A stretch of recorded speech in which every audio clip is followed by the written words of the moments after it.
Welcome to the Super Subs with Andrew. and Harry, where we talk about anything and everything related to football.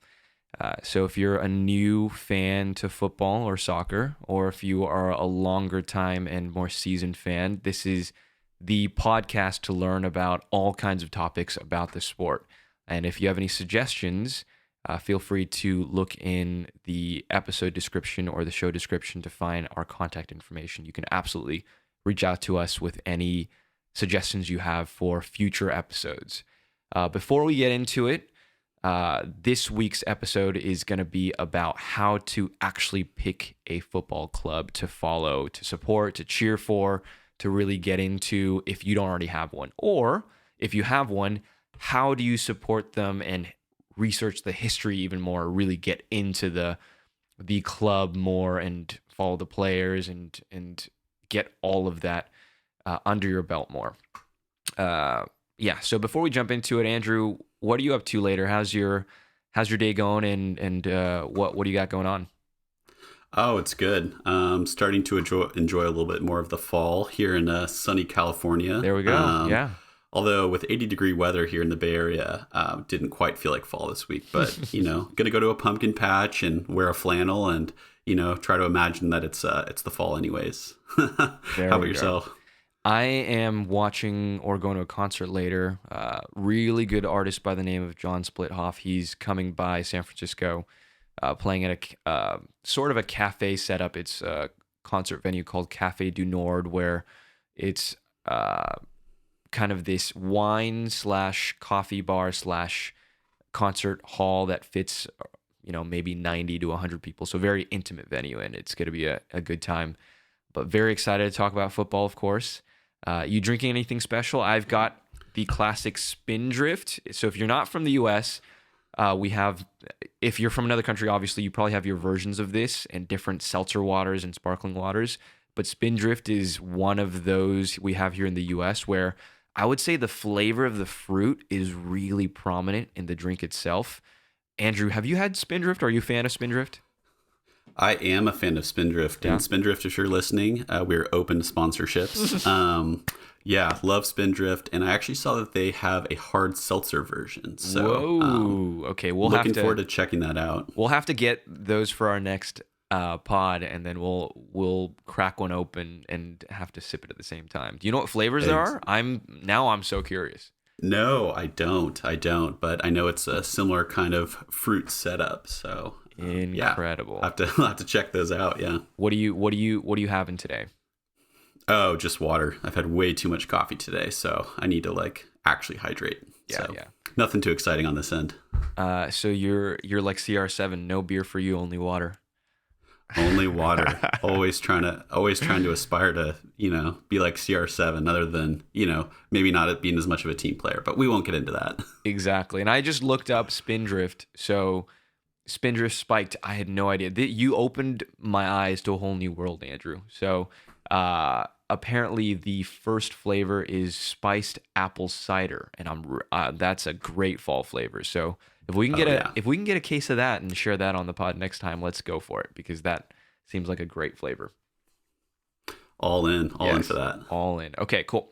So today's episode is how do you pick a football club to follow? So this pod might resonate with you if you are a fan of the sport, but you've maybe floated around from one team to another and more of your friends have followed soccer or football more than you, but you really want to get into it. And this is an opportune time. We're only a few weeks away from the World Cup. So if you're listening to this before the World Cup is due to kick off in just 3 weeks. And if you're listening to this after the World Cup, of course, it's already happened, the 2022 World Cup.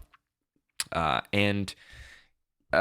you might be getting into the sport, but you want to find out how to pick a club or a team or a group of players to follow. So how do we do that? So why don't we go ahead and first talk about our own experiences? So the clubs that we follow, Andrew and I are both avid fans of the same club, Manchester United. And the way that I'll personally speak for myself, the way that I got into Manchester United and the first experience that I have had with that club is with a player, and that player is by the name of David Beckham. So if you don't know Manchester United, you've probably heard of the team or the club somewhere before. It's a pretty famous one, very successful one over the past 20 years.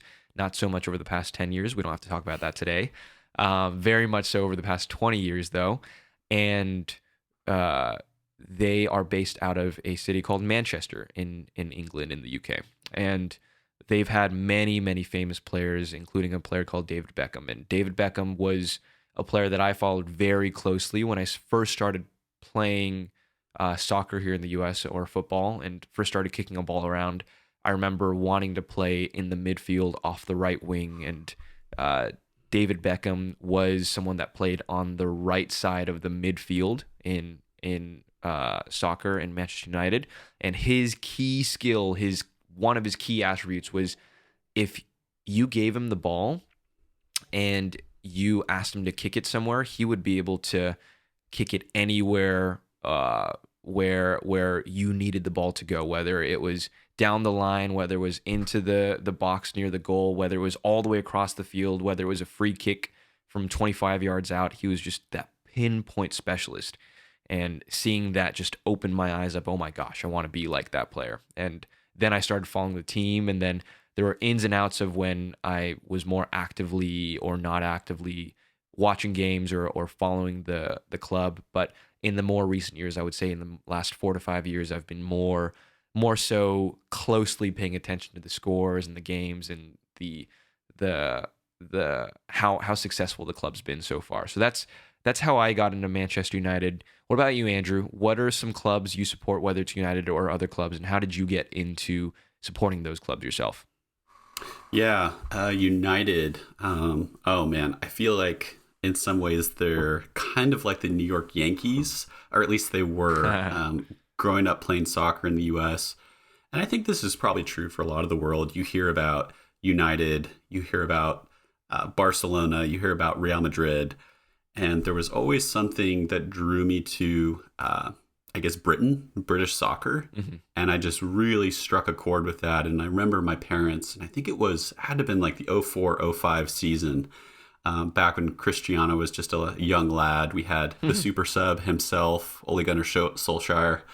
And I remember getting a training video and just going out and playing every day in my yard and practicing what Ruud van Nistelrooy was teaching me, what Wayne Rooney was showing, Cristiano. So, and I loved Sir Alex Ferguson, and I think he's an absolute legend. So that's a bit about United. Also a big Borussia Dortmund fan in the Bundesliga, the German National League.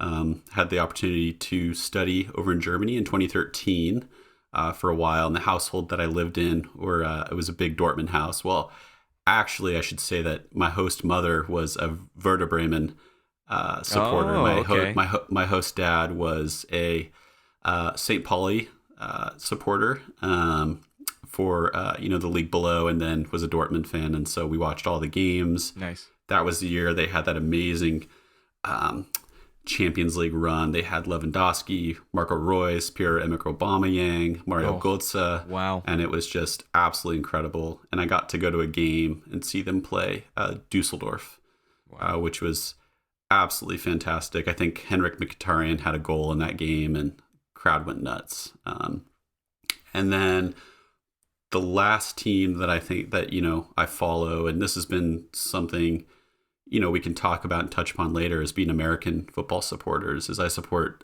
San Jose Earthquakes, and I think we were the second worst team in the league this year, the entire league, which is pretty bad. But growing up in San Jose, I went to a lot of games at Spartan Stadium, which is San Jose State University's stadium, which is where the Earthquakes played. And I loved Landon Donovan, and watching him play for the Earthquakes, and then following his career, with the men's team. Overseas a bit, and then with the Galaxy. So those, I think, those are the main clubs that I really love to watch and still support to this day. Yeah, no, absolutely. So it's always good hearing about your own experiences as someone that's grown up playing and watching the sport of football and following a team, because you don't have to necessarily grow up and always have a lot of experience with it.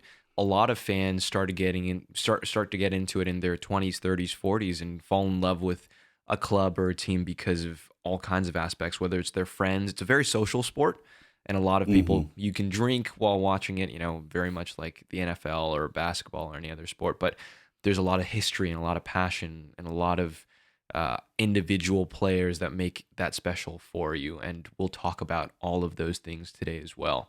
Um, are there any moments during any games of the clubs that you support, Andrew, whether it's Dortmund or United or Earthquakes, that you can remember that stand out for you, that make it all worth it to follow that football club? Oh man.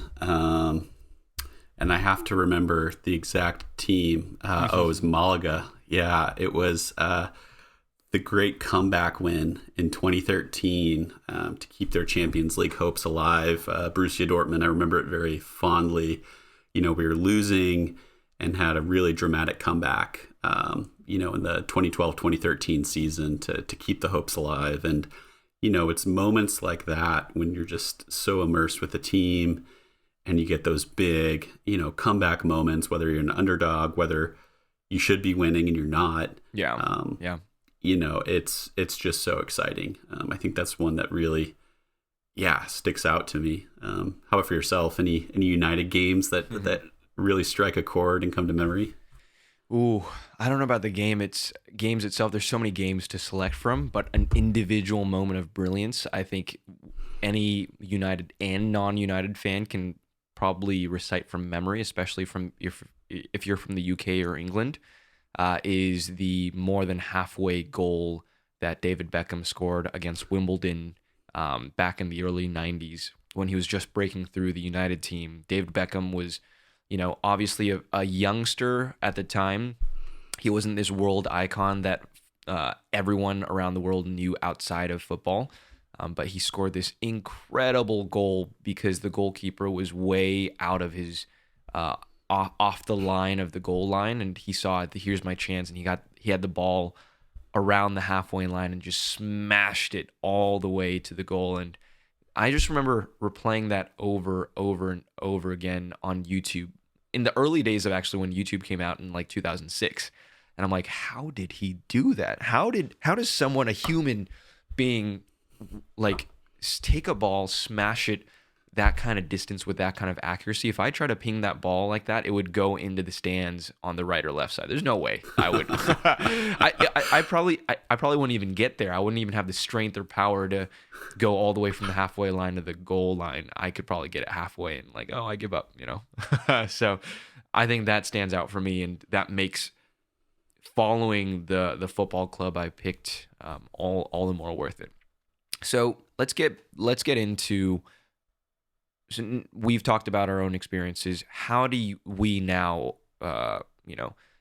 talk to our listeners and give people advice on how to pick a first time club or first time team that they want to support? So let's say you don't live in a city, because most commonly, and I'll give a little bit of background on this, a lot of cities around the world, and even in the U.S., but mostly around the world, especially in Europe, South America, etc., have more than one team, even 4, 5, 6 teams in one city. So it's very easy to pick a club or a team in the city that you grew up in, or maybe the neighboring town that you grew up in, and follow them since you're a kid, or your family followed them, or your great grandparents followed them, or your whole city followed them.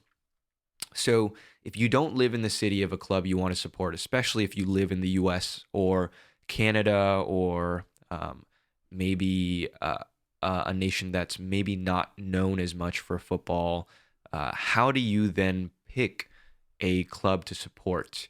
And Andrew, I'll turn this one over to you. A lot of people say watching games is one of the most key fundamental ways of picking a club. Why would you say that watching games as a supporter, and watching as many games as you can, is the way to pick a club? Why would you say that's effective? Watching really just gives you the flavor of the team. Yeah. And I think when you're first starting out and you're trying to pick a club, and really there's so much out there. I mean, there are leagues pretty much in every, I mean, there are probably leagues in every country in the world. And I think just anything you can get your hands on, just try to watch. It doesn't have to be, La Liga or Bundesliga or Premier League, it could be MLS. It could be, really anything. I think just getting your eyes on as many games as you can. And I think doing that, you build, a repertoire of knowledge and, what you like, what styles you like, even like what jersey colors you like, player styles, things like that. I think you really get a feel for the game and figure out what you like and what you don't like. Cause right. Every club has personality, just like a person. Yeah.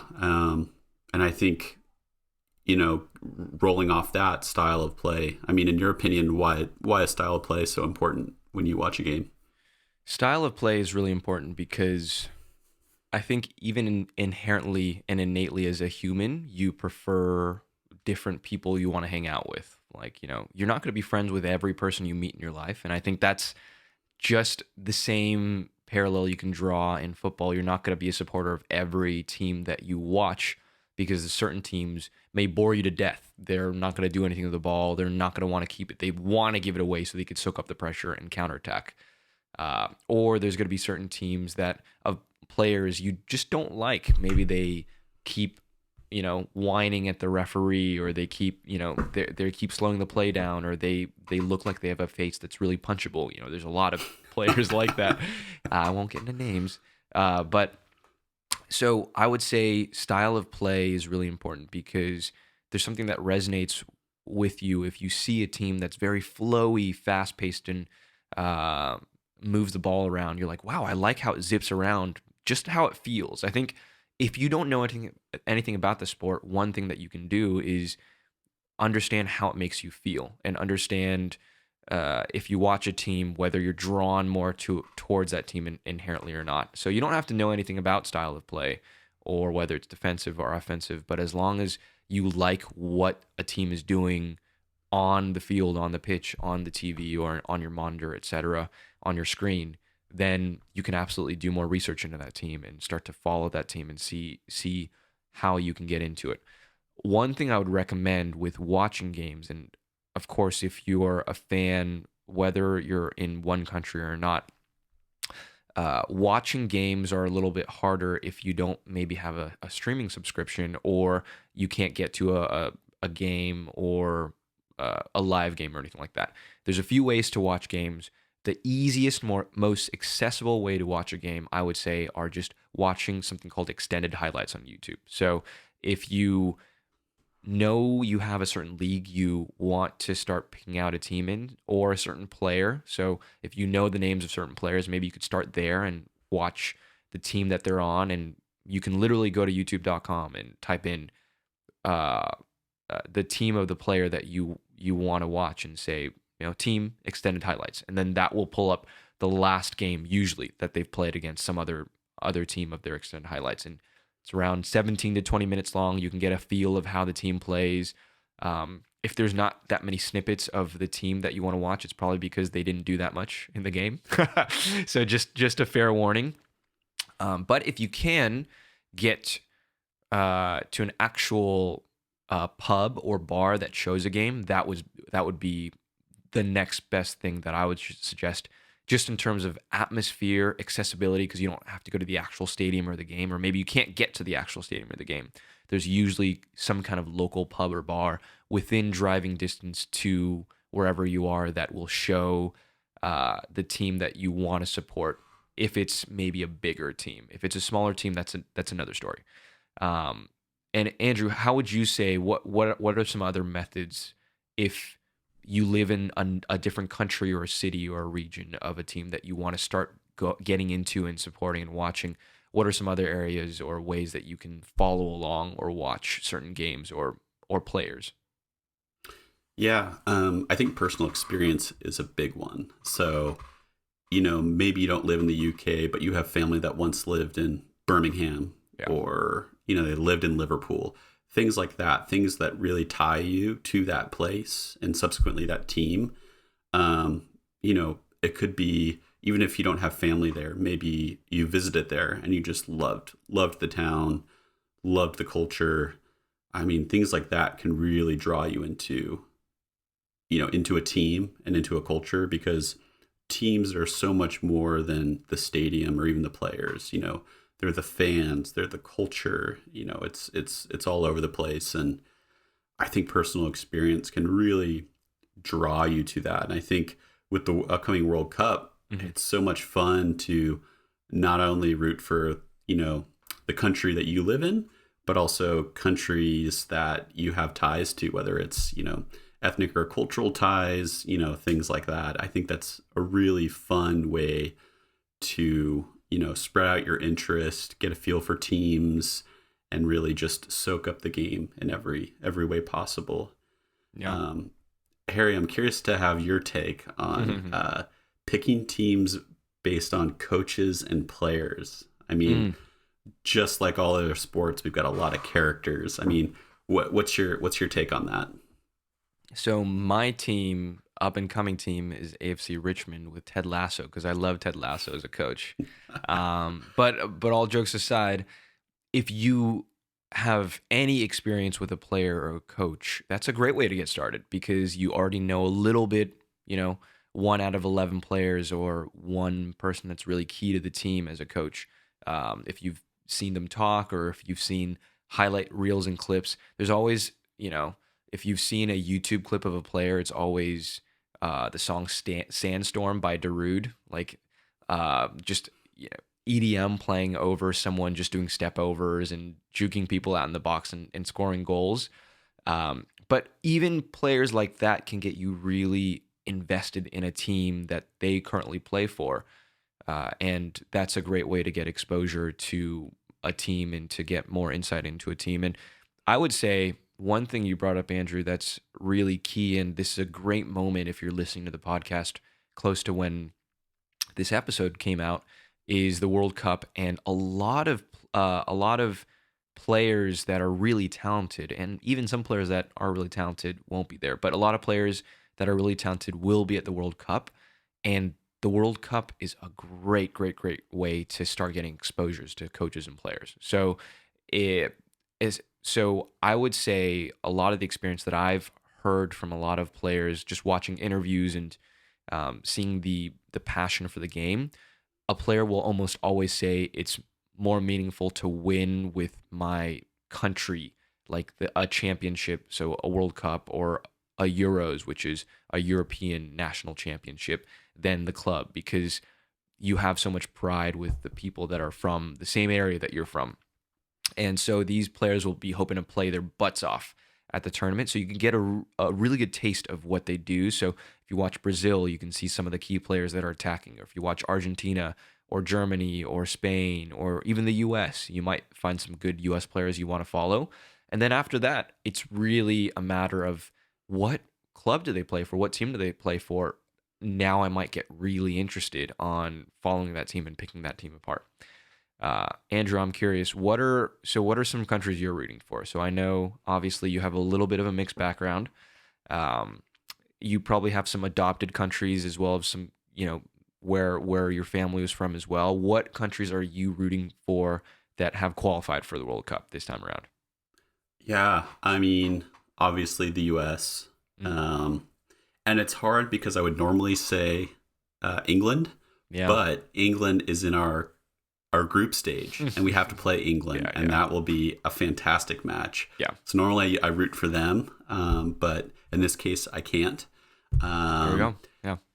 Yeah. Other than that, I just love underdog teams. I love the small teams. I'm just really excited. I think it would be interesting to see someone like Lionel Messi in Argentina go far, because I think for a lot of people, he is the GOAT, greatest of all time. But, without having a World Cup under his name, it'll be hard to, really put him at the level of, Pele, Maradona, things like that. I mean, I think he already is, but I'm excited to see how the World Cup unfolds. Yeah. How about yourself?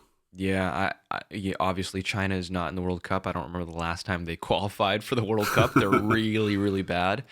And that's where my parents are from. But I would say, as a few adopted countries, I've always loved Spain. Watching La Liga growing up as well. One of the clubs that I semi support, is Real Madrid, because Iker Casillas, he's one of the goalkeepers, one of the great goalkeepers of Real Madrid, and he was just incredible. And I think if I was a little taller, I would even consider playing goalkeeper because of him. But I'm absolutely not tall. I'm pretty short in real life for a soccer player. So Spain, I would love to see go far, but I don't think they're going to take it all the way. And we are, by the way, for all the listeners, we are going to do a very dedicated podcast right before the World Cup on our predictions. And we'll talk all about who we think is going to go far, who we think is going to fall flat on their faces, and who we think might, get there, but not close enough.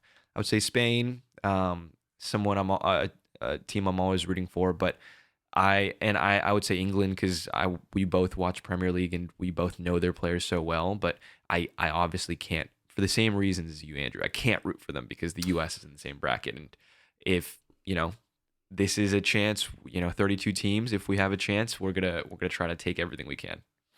Yep, amen to that. Yeah. Cool. So tell me a little bit about maybe your own personal experience. Of course, supporting a club, we have our own very unique experiences with those interactions with the club, whether it's watching matches on our own or watching matches with people. What are some other friends, though, that of yours that support different clubs or maybe even the same clubs, and how has that affected the football club that you followed? Whether that's strengthened your support of current teams that you currently follow, or whether that's changed your perspective or increased your respect for other clubs as well. How have friends affected the way that you pick a football club to follow and the way that you follow them? It definitely makes it more interesting. I Mm. think it's awesome. I mean, for context, Terry and I are both playing fantasy English Premier League this year. Think fantasy football, but for the English Premier League. It's huge. Also, 10 million people around the world are playing it. It's a It is massive game. huge. Yeah. Harry's absolutely crushing it, as an aside. But Andrew as well. Andrew as well.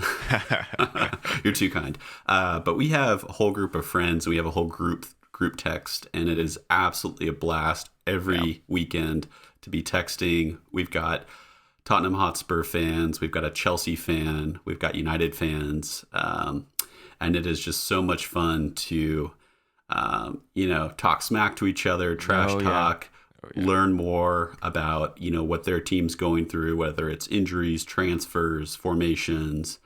I just think it makes the game so much more rich when you have friends that, don't necessarily support the same club as you. It can be a point of contention, obviously, if you lose to your buddies, but, life goes on. You can get them next year. Oh yeah. So I think friends, it's a big part of it. Yeah. What would you say, Harry? Yeah, no, I completely agree. And shout out to Roy, also an Arsenal fan. You won't be at the top. How could I forget? You won't be at the top for long, but no, I completely agree. And especially if you don't have a club as well. I mean, think about really trying to get into soccer or football, and you have some friends that support some clubs. I will say, honestly, if your buddy or friend is really into a club, it's not a bad thing to spend time with them and watch a game with them. And that's a really good way of getting to know a club at the same time of spending some time with your friends as well. So if your friends support different teams in different leagues, you can ask them about it, and they will probably give you a leg up on knowledge more so than you can research yourself as well. So friends are a great resource to find a club, or they can point you in the right direction. One of my friends, Brian, I think, Andrew, you might know him as well. Brian from college, his wife's little brother just got into supporting a football club, and he got into the sport, and he's like, oh, who should I support? And he's like, oh, maybe I'll support Man City because they're doing so well and they're first, and they were first last year, and they're so good. So I'm just gonna hop on. And when I heard that, I was like, you can make your own choices, but I will judge you. so, but that came through from friends that, he talked to that say, oh, City are the best. And if you want to go for the best, currently you can support City. So friends obviously will have an influence on the decisions that you make. So definitely lean on them for resources. Lastly, before we get into picking maybe a club that's more local to you, that's within your reach, that you can actually watch games and drive to, and maybe even interact with players or people from the club, let's talk about the personalities of the teams and individuals. So, Hmm. Andrew, I'll kick this one over to you. So let's pick two very dominant teams in the Premier League. And for those of you listening and tuning in, the Premier League is the highest division league in England today. There's, I think, 10 divisions of football in England. It's called the football pyramid. It's very complex, and there's a promotion and demotion or relegation system. But two teams in the highest level in English football called Liverpool and City. So these Mm. two teams obviously have very different personalities and different reputations, and people see them differently. And this would affect how, maybe as a casual fan, how you would pick which one to follow as well. So give me your view of how someone, an average fan would see these two clubs differently. What are the differences personality wise between these two clubs? Yeah, I mean, I think there's a lot of aspects to it. I think even just from a geographical Mm. perspective, Liverpool, Manchester, working class towns, Yes, yes. the fan bases are going to be similar in some regards, different in others. I won't totally speak to that because I'm not from the UK. Yeah.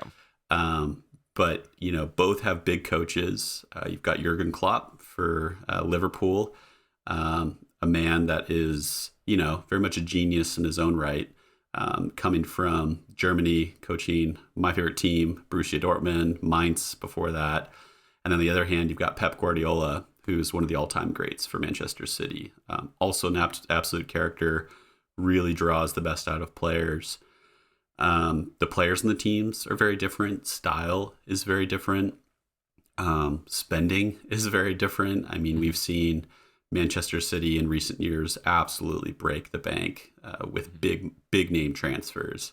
One of the most notable, this recent transfer window being the young Norwegian phenom that is Erling Mhm. Haaland, aka the Yes. robot.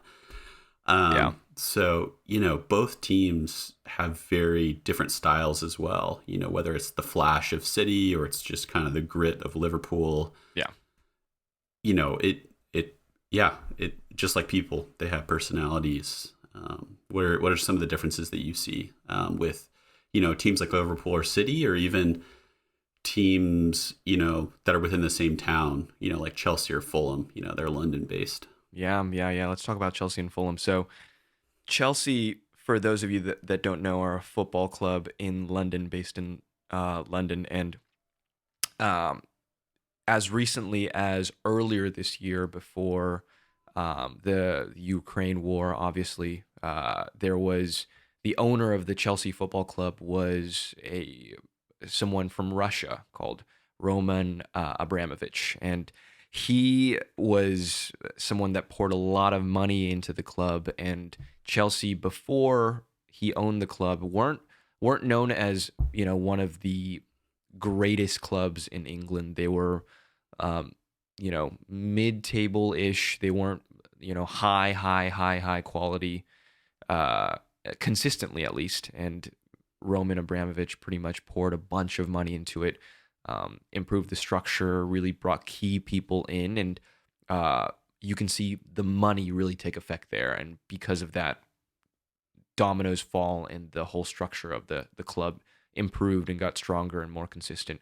Whereas a club like Fulham, which is also a London-based club, but they got promoted recently to the Premier League just this year, and they are on the cusp of just being good enough for the highest division in England and then just going back down. They have this yo-yo effect where they come up and down, and the difference in money is insane. And that actually, I would say, decides a little bit of the personality of the club as well. If you think about someone that's driving a Toyota Corolla versus someone that's driving a Maserati, and you pull up next to each other and you start to race, and then the Maserati breaks down, you're like, yes, the Corolla. I want the Corolla to win. That's a lot of the times that's what it feels like with some clubs, and you feel the almost the the dominance of these big clubs with the money, and think, okay, they go into the team thinking they can walk all over the opposition. They've got these big name players. They can puff their chests out and almost say, I got this from the beginning. And then Fulham, maybe our club, more playing above their level and saying, I'm going to grit my teeth and work out a win and get it up to, my striker that is an insane goal ratio. His name's Mitrovic, and he's going to bag me a goal, and maybe we're going to come out on top. So the underdog story is prevalent in a lot of sports, but even more so, I would say, in football, because of just the different ownerships and the different styles of clubs, and even I would say to an extent, to a large extent, I would say, and Andrew and I can't speak to this as much, but the culture of the towns that surround the clubs. So, like Andrew was saying, Liverpool and Manchester are from the north part of England. They're more working class towns, as opposed to clubs from maybe London that are maybe more big cities, and there's even subcultures within the London clubs, and which are more rich, which are more grassroots, and etc. So all of these things will affect the personalities of the club. And if you find yourself attracted to a team or a club that is more for the people and is more reaches out to the people, that's something that maybe you resonate with and click with, versus if you like a team that's won for 3 years in a row and has this just gamut of players that can bulldoze people over. Maybe you want another club like City or Arsenal this season, etc. So there's a lot of ways that you can pick a club based on the personalities, based on your friends, based on the players, coaches, and just watching games over and over again. Andrew, is there anything that you'd like to add? Just any kind of advice or anything before we move on about picking a club from a city or a region that you don't live close to? The one thing I would say is, you don't have to think too hard about it. I mean, Yeah. Yeah. you can also switch allegiances. I mean, it's frowned upon a little bit, but Hmm. you don't have to have some, really immense tie. My grandfather's, grew up in this town and I don't live there, and that's why, it doesn't have to be that much. It can be, oh, it looks cool. They look fun. I like their jerseys. Seem like they have a fun coach. And that can be it. I think just be open to possibilities and just watch games. It doesn't matter if it's YouTube or it's highlight reels or you're catching games, live. Just get into it. That's the only way that you can find out. So Yeah. I think that segues well. And I'll kick this over to you, Harry, about how to pick a local club. So let's say you live in a city, and I think we're lucky, in the US, where we don't have as big of a market as the UK, where, you've got all those different leagues. And even if you don't have a Premier League team, you've got some lower division team. How do you pick a local club in the US, let's say? Yeah. So the US is a little bit tougher because we don't have as much of a wealth of people that are interested in the sport. I would say it's definitely grown several fold in magnitude since even the 2006 World Cup, where the US team was breaking through, and 2010 and things like that. And I would say the sport has grown a lot. Even women's soccer here in the U.S., because we were so dominant, and we've continued to be so dominant over the years. Mia Hamm, everyone knew her as a player in the U.S. And she was more famous than a lot of the U.S. men's players, and maybe even Oh, still yeah. is to some extent, right? So, what we don't have as much of a wealth of players and teams. So I would say definitely if you're in the US or even Canada or any other region, find out the highest level league in your country. So for the US, that would be the MLS. Go to their website or Google them, and you should be able to find a roster of however many teams there are. And whatever country you're from, there should be more than one division. So for the US, the highest level is the MLS. Then we have the USL Championship, which is the second division under that. And there are regional teams within that league. And then we have USL 1 and 2. So there's in total three divisions under the MLS. And then those teams will most likely be in all kinds of different cities. So if you can't find a team or a club to support in the city that you're from or in, or even a city that's closest to you, you can parse through all of the leagues and find one that's closest to you if you want to go to actual games and support and go out and cheer. Here in the Bay Area, we have the San Jose Earthquakes, which I'm sure Andrew can talk a little bit more about, as well as the Oakland Roots, which are a newer team here in the Bay Area. And then we have the SF Glens, which are a semi-pro team playing in another division here in San Francisco. But I would say the wealth of clubs here in the U.S. is not nearly as dense as the U.K. But this absolutely applies for whatever country you're in. You can find the highest league and go down from there and see what's local to you. Andrew, what's special to you about supporting your local club, especially when the level of play and the skill is so different, vastly different from Europe and the UK? What's special about still supporting San Jose Earthquakes for you, for instance? Well, I mean, it's like, it's what draws people to any local team. It could be their favorite baseball team, hockey team, basketball team. There's just a sense of camaraderie when you've got all these people that live in the same area as you, all showing up to a game, and supporting them for the same team. It's just something really special. And, it doesn't have to be the best team in the world or anything like that. It's fun to just be driving around town and see, flags on cars and stickers for, your local club. And it just makes living in a place that much more special. And I think what, and we touched a little bit about on this is, if you're in the US, I think one of the fun things is, even if you're traveling, you could be traveling for work or anything like that, you can always catch a game. That's one of the great things about the MLS is it still is up and coming. And so it shouldn't be that hard to find tickets for reasonable prices. And it's a great way to see the culture of a town, catch a game. You could spend only a couple hours and have a really great time. And you don't have a huge, entrance fee or anything like that. Should be pretty easy to catch games. So I think that's a fun thing to do as well, and a great way to see a city. So Yeah. Harry, kind of moving on from that, I think you touched a little bit about it, but if you're out there in the rest of the world, would you say it's similar? Try to find the team that's closest to you, or Yes. obviously we live in the U.S., so we can't totally speak to living outside the U.S., but any tips for listeners out there that are first timers? Yeah, I would say it's similar if you want to find a team in your region. And especially in the US where it's so expansive, getting to a game might be a little difficult unless you have a car, I would say. Yeah.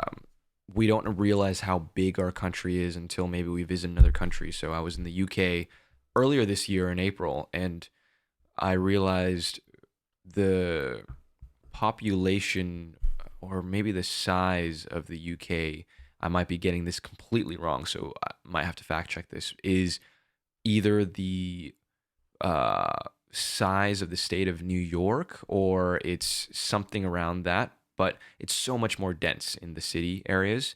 But it's a lot easier to get around. So, if you're London, you have so many clubs to support. If you're in Manchester, if you're in Brighton, if you're in Southampton, etc., you have all kinds of clubs to support. Here in the US, people will oftentimes drive an hour or two, which is, a fourth across the country of the UK to the equivalent to get to a game of a team they support. I will drive from San Francisco to San Jose, where Andrew lives, to go to an Earthquakes game because they are the biggest local club that is in the highest division. So I would say it depends on where you live. If you live somewhere where transportation's easier and the club is in your city, then by all means, please support. And I think Andrew had a great point, especially if your league is not as maybe quote unquote successful or of high quality or caliber as some other leagues in Europe. Tickets will be a lot easier to get and obtain. Cheaper, easier to get. The stands will not be as full. You can have a great time. The quality of play might not be what you see from some other clubs in Europe, but you'll have an amazing time. And I think there's something special about sticking with a team, and especially if it's local players are sometimes local and they grow up around there and they want to do well for the club. So it's always something that pulls the heartstrings for sure. Yeah, so that was how to pick a local club. So we talked a little bit about that. Let's talk about our final topic, and we'll close out with this one. So we discussed things that listeners can do to really find a club that they want to follow, and some tips and tricks there. But what are some common pitfalls, would you say, Andrew, in picking a club to follow? Obviously, there's cultural no-nos and things that people will want to watch out for when they're picking a club. Let's talk first about bandwagoners. Why are bandwagoners frowned upon in football? Oh man. Oh man. You know, I don't know. People just don't like bandwagoners. I Mm-hmm. mean, I mean, it's like any sport, right? I mean, there's nothing wrong, when you're starting out with watching games of big clubs, but Yeah, yeah, I don't know. It just doesn't feel as unique to me. And I say that as a United supporter, and United has some of the biggest fan base in the world, but mm-hmm, mm-hmm. so there's a little bit of irony there. I get that, but I think you want to pick a team that you feel really drawn to, and for your own reasons, and not just because other players, other people are saying you should, or they're the most popular team, they win the most. I don't know. That's just not always fun to me. And Yeah, you feel like a little bit less affinity to them, a little less involved. And I think that's one of the greatest things about sports, is yeah. just feeling invested. Harry, any thoughts on bandwagoning? I know it's controversial. Very controversial, and I would say a lot of the UK term for this, I believe, is being a plastic, which, like you're almost like a fake fan because you're not truly there for the highs and the lows. And I would say that's the joy of and pain of football, when you watch your team go through just the lowest of lows, when you have so much hope because you have a new manager and you have this hyped player and you have this new formation or tactic that your manager's supposed to use, and you just lose 4-0. I know Andrew and I, Andrew, he mentioned we both support United, and it's one of the biggest clubs in the world in terms of fan base. But in the last 5 years, especially last 5 to 7 years, we have just been absolutely getting battered by other teams. Rubbish. We finished sixth in the league last season, not good for a club of our stature, and just being with the team through all the lows and the highs, and when you're getting smashed, there's something special about that because it builds that connection. I mean, bonded through trauma is a term that all of us, probably should recognize and know, and that's no different when you're a fan of a club, and you see these players pick themselves up after defeat and go again and go again and go again and really try to implement a system. So when you're bandwagoning, if your team's not winning, oftentimes you'll switch to another team. And that's very frowned upon because then you're just chasing the W, and you have no tie absolutely to the players, to the city, to the club, to what system they're trying to implement, what kind of football they're playing. It's just winning. So that's definitely frowned upon. Let's talk about the kit. I think a lot of people look at football kits, see a sponsor. That's very new for a lot of people. You won't see, a betting logo on a lot of the jerseys here in the US, or you won't see sleeve sponsors or maybe other phrases on the jersey. And a lot of people may pick a club just for their kit. I think my philosophy is don't do it just for the kit. If you like the kit, definitely research more about the club and check out their playing style.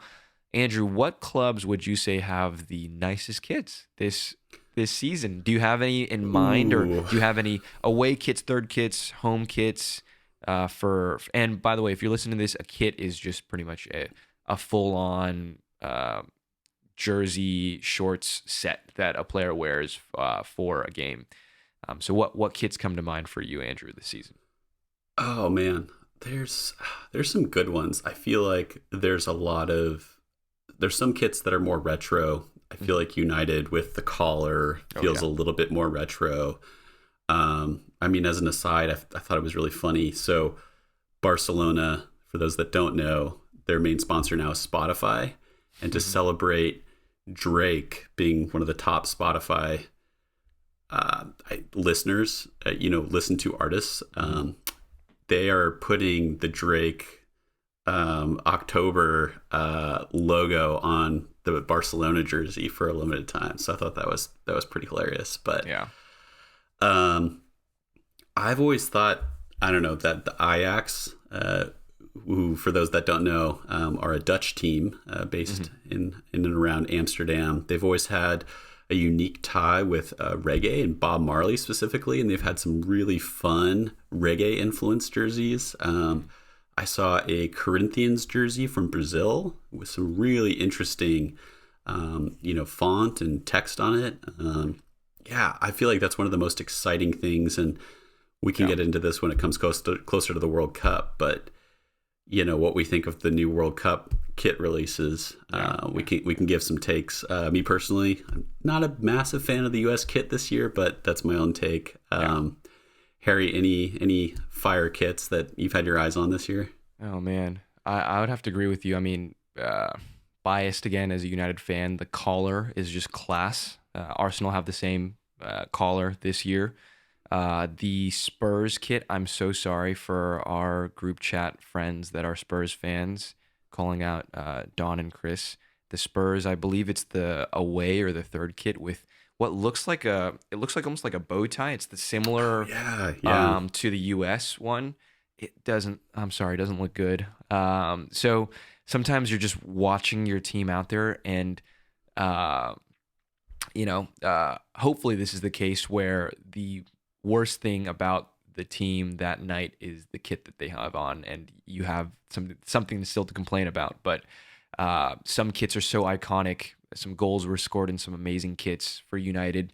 You look at oftentimes the sponsorship on the front of the kit to remember what era the team played in. So there's the Sharp kit, there's the Aeon kit, there's the Chevrolet logo, which we won't speak about, and there's all kinds of logos. All kinds of companies sponsor. TeamViewer right now for United is the company. There's AIG for other clubs, Yokohama, which is a tire company, etc. So a lot of companies will sponsor clubs, and some of these kits will be iconic and be in museums later because players performed so well in these jerseys. So lastly, Andrew, tell me why this is frowned upon and why this is a common pitfall, and then we'll close it out. Why is it frowned upon to just pick a team at random? Just like close your eyes. Well, let me go with that one. Just don't do it. It's just at least put a little bit of effort in. I mean, it's just, I don't know. It's so disheartening as someone that invests a lot into the game to have a fan pick something at random. Ugh. I mean, at least have a little bit of background into why you support them. It could even just be I've seen a couple games and I like the way they play, or I live in the same town as them. But picking a team at random, I don't know. It just feels like a disservice to such a beautiful game. I don't know. Harry, thoughts? Random? No, I agree. I mean, at least have like, oh, my first name is the same as one of the players' first names. You got to have some connection there. If you follow anything you follow, whether it's a musician, a sport, a club, or whether it's any kind of event, news, you have to have some kind of personal connection to make it actually resonate and to make it stick with you so that you will follow them. And I think picking someone at random will make you just leave at random as well. And we talked about this a little bit. You will have, if you pick one and you find that you don't really resonate with one, you don't have to be stuck with that club for all life. But also there's that cardinal rule of you don't want to just be a fickle fan or a fair weather fan where you come for the wins and you're more of a bandwagoner where you are there to support their wins, and then when they don't win as much, and because you picked it at random, well, I don't have any ties to this team, so I'm just going to pick this other team at random that is winning. So you definitely don't want to do that. Great. So I feel like we covered a lot today, Andrew. We covered all kinds of topics. What are some things that you'd like to tell the listeners? Any last tidbits about if you could give them one piece of advice to pick a football club to follow, what would you say to them? Just have fun with it. I mean, at the end of the day, sports are meant to be fun. They're meant to be enjoyable. Don't think too much about it. Just have fun. Don't do it at random. Try not to be fair weather. Just have fun. And if all else fails, you can always play teams on FIFA. Great way to do it. There we go. Yeah, that's my closing remarks. Yeah. I would say very similar things. Don't take it too seriously. It's not your life. It's not worth your mental health. But at the same time, it could be a great way to show passion for something that a lot of other people would have in common with you. So it's not too much. Don't put pressure on yourself to pick the right club, as long as you feel like it fits you and you want to invest more time into it. And you'll know, because as you invest more time, you'll just get more interested. Whether it's the people around you, whether it's the coaches, friends, personalities, style of play, everything will click a little bit. Well, that's all we have for today. That was today's episode of the Super Subs with Andrew and Harry. Tune in next time. We are going to actually, I believe, get in the World Cup. The World excited. Cup is in a couple weeks from now. So next week we will absolutely preview the World Cup with some of our knowledge. We don't have extensive knowledge, but we want to introduce some of the history of the World Cup, why it's happening, what's unique about this year. Obviously, this year is an off-cycle World Cup. And then we'll talk a little bit about more information about the World Cup before it kicks off. So if you are listening to this pod right when it came out, the World Cup, I believe, is happening in about 2 weeks. So people get excited, 2 to 3 weeks. Tune in next time for that. And with that, we will catch all of you next time. This is the Super Subs Pod. Catch you all later.